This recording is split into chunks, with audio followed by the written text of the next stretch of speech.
स्वागत है आपका विक्रम टॉक्स में। छुट्टियों का सीज़न जो है वो आ रहा है। आप सोचोगे छुट्टियों का कौन सा सीज़न आ रहा है? नवरात्रि का हम कह सकते हैं, नौमी के दिन छुट्टियां होती हैं बहुत ऑफिस में। सैटरडे संडे आ रहा है, 12 को दशहरा है, तो बहुत लॉन्ग वीकेंड्स की तरफ हम आगे बढ़ रहे हैं। मस्ती वाला थोड़ा माहौल भी रहेगा, परिवार के साथ बिताने वाला समय भी रहेगा। ऐसे में आप भी के जहन में भी चल रहे होगा कि दिवाली बहुत फेमस वर्ड होता है बॉलीवुड फैटर्निटी के लिए, आप साउथ के लिए भी आप कह सकते हैं। तो वहाँ पे कौन कौन सी मूवीज़ आ रही हैं, चलिए उनमें से दो मूवीज़ के बारे में आपको बताते हैं। एक तो है जिगरा, जो कि 11 अक्टूबर को ही सिनेमा घरों में रिलीज़ हो रही है, और आलिया भट्ट की ये मूवी है। करण जौहर ने इसको मतलब धर्मा प्रोडक्शन लेके आ रहा है, आलिया भट्ट प्रोड्यूसर भी हैं। ऐसे में वेदांग, जिन्होंने भाई का रोल किया है और गाना भी गाया है, जो जिगरा का इस समय टाइटल ट्रैक है, तो उनकी प्रेस कॉन्फ्रेंस अभी अटेंड की थी हमने, और वहाँ पे आलिया भट्ट ने भी एक लाइन गाना गा के सुनाया। क्योंकि फूलों का तारों का सबका ये कहना है, ये बहुत बैकग्राउंड म्यूज़िक बहुत चल रहा है इस समय। रिवाइव किया है हम कह सकते हैं इस मूवी, क्योंकि ये जो मूवी बनी है ये भाई और बहन के प्यार रिश्ते, और लेकिन यहाँ पे उल्टा है। जो डिफेंड कर रही है वो आलिया भट्ट कर रही हैं, वेदांग जो उनके भाई बने हैं। ट्रेलर आप देखेंगे तो थोड़ा सा आपको एक्साइट करेगा। गाने अभी तक बहुत, फूलों का तारों का पहले से ये गाना बहुत हिट है ऑलरेडी। हाँ, ये बात है कि रिवाइव दोबारा होने की वजह से हमारे कानों को अच्छा लग रहा है, वहाँ पे थोड़ा सहज है। आलिया भट्ट के एक्शन सीन्स हैं, इमोशंस की बात की गई है, वो इमोशंस ट्रेलर में तो थोड़ा दिख रहा है, लेकिन मूवी में किस तरीके से पर्दे पाएगा वो देखना दिलचस्प होगा।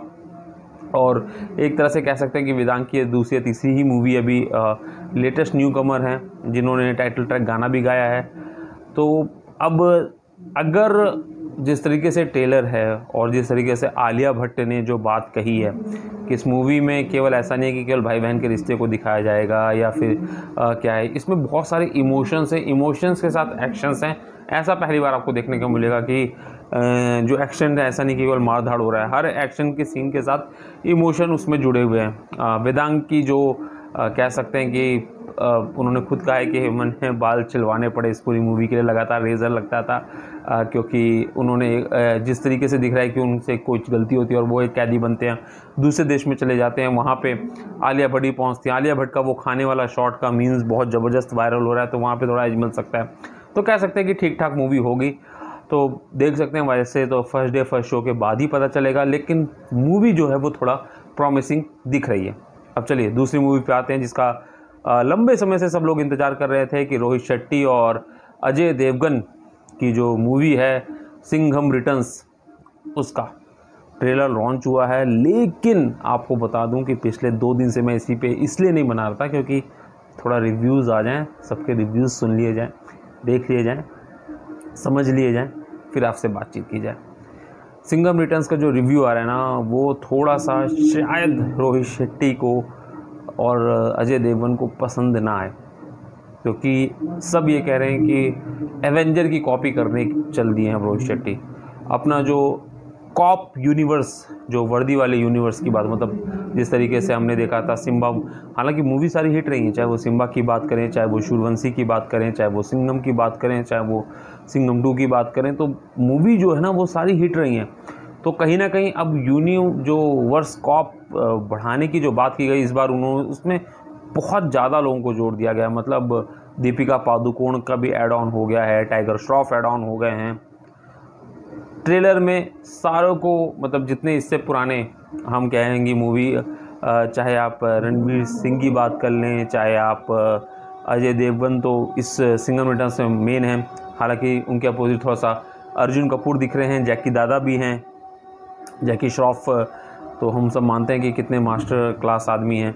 उनके है कश्मीर में बहुत हिस्सा इसका शूट हुआ है, तो वो फ़ोटोज़ भी इससे पहले काफ़ी वायरल हुई थी। जो जैकी दादा की जो रील भी काफ़ी वायरल हुई थी, जो एक्शन सीन्स कश्मीर में किए गए हैं। दूसरी सबसे बड़ी बात इस समय, क्योंकि नवरात्रे चलते हैं, रामलीला चलते हैं, तो इसको फिर से रामायण के साथ मतलब फ्यूचर को पास्ट के साथ जोड़ा गया। मतलब पास्ट का जो रामायण है, जो उनके पात्र हैं, उसके तरह कल्टीवेट करके इस मूवी में दिखाया गया है, जो थोड़ा सा अट्रैक्टिव और अटेंशन गेन कर रही है। मतलब अगर कोई एक्शन करने आप ये कहिए कि अजय देवगन जा रहे हैं तो उनके छोटे भाई के रूप में टाइगर श्रॉफ दिख रहे हैं, तो राम लक्ष्मण की माँ दिख रही है, सीता वाली कहानी दिख रही है, रावण के रूप में अर्जुन कपूर को दिखाया जा रहा है, तो वो कनेक्ट किया गया है, जो थोड़ा सा टेंशन क्रिएट कर रही है। लेकिन यूनिवर्स कॉप में जिस तरीके से अक्षय कुमार की एंट्री, रणवीर सिंह की एंट्री, ये सब दिखाई गई है, वो थोड़ा सा लोगों को मतलब फेक दिख रहा है। वो जो एक्शंस है ना वो फेक दिख रहे हैं। हालांकि रोहित शेट्टी अपने एक्शंस के लिए बहुत जाने जाते हैं, लेकिन वो कहीं ना कहीं जो लोगों का भी प्रॉस्पेक्ट्स और जो रिव्यूज़ हमने देखे हैं उसमें कहीं ना कहीं थोड़ा सा चूकते हुए दिख रहे हैं। थोड़ा सा नहीं, बहुत हद तक चूकते हुए दिख रहे हैं रोहित शेट्टी, क्योंकि वो जो एक्शंस हैं वो पसंद नहीं आ रहे। वो रामायण की जो स्टोरी लाइन है थोड़ी सी जो गैदर की है, वो अटेंशन जो है वो खींच रही है, वो अच्छी लग रही है। लेकिन जिस तरीके से अगर ये बात की जाए कि सिंघम रिटर्न्स में सभी कॉप्स यूनिवर्स को दिखाने की जो कोशिश की है, या टाइगर श्रॉफ के जो एक्शन दिखाए गए हैं, जो अर्जुन कपूर थोड़ा सा नहीं, अर्जुन कपूर को लेके हम कह सकते हैं कि वो प्रॉमिसिंग दिख रहे हैं। आपने भी ट्रेलर देखा होगा तो अर्जुन कपूर यहाँ पे थोड़ा सा प्रॉमिसिंग दिख रहे हैं, लेकिन बाकी जो फेक एक्शन को देख के लग रहा है, लोग ये कह रहे हैं कि यार ट्रेलर में ही आपने सब कुछ दिखा दिया, मैं मूवी क्यों देखने जाऊँ। तो आपको भी अगर ऐसा लगता है तो कमेंट बॉक्स में हमें ज़रूर आके बताइए। अगर ट्रेलर नहीं देखा है तो देख के आइए, और ज़रूर बताइए कि अगर, क्योंकि जिस तरीके से शायद छुट्टियों की वजह से या दिवाली की वजह से सिंघम चल जाए, लेकिन रिव्यू बहुत अच्छे नहीं आ रहे।